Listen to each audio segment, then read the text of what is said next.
12 मगध राज्य का उत्कर्ष। मगध के सबसे प्राचीन वंश के संस्थापक बृहद्रथ था। इसकी राजधानी गिरिब्रज राजगृह थी। जरासंध बृहद्रथ का पुत्र था। हर्यक वंश के संस्थापक बिंबिसार मगध की गद्दी पर 544 ईसा पूर्व बौद्ध ग्रंथों के अनुसार में बैठा था। वो बौद्ध धर्मों का अनुयायी था। बिंबिसार ने ब्रह्मदत्त को हराकर अंग राज्य को मगध में मिला लिया। बिंबिसार ने राजगृह का निर्माण कर उसे अपनी राजधानी बनाया।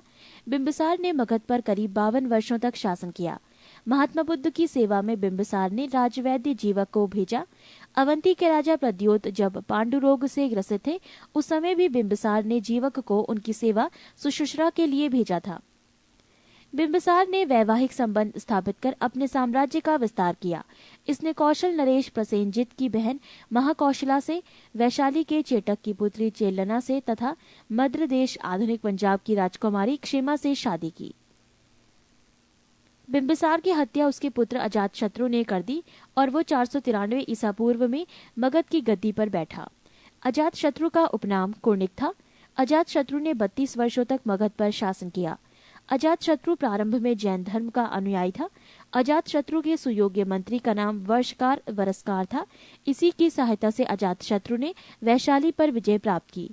अजातशत्रु की हत्या उसके पुत्र उदयन ने 461 ईसा पूर्व में कर दी और वो मगध की गद्दी पर बैठा। उदयन ने पाटलिग्राम की स्थापना की। उदयन भी जैन धर्म का अनुयायी था। हर्यक वंश का अंतिम राजा उदयन का पुत्र नागदशक था। नागदशक को उसके अमात्य शिशुनाग ने 412 ईस्वी में अपदस्थ करके मगध पर शिशुनाग वंश की स्थापना की।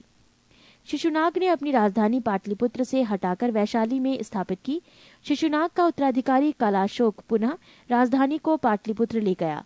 शिशुनाग वंश का अंतिम राजा नंदीवर्धन था। नंद वंश का संस्थापक महापदम नंद था। नंद वंश का अंतिम शासक घनानंद था। ये सिकंदर का समकालीन था। इसे चंद्रगुप्त मौर्य ने युद्ध में पराजित किया और मगध पर एक नए वंश मौर्य वंश की स्थापना की।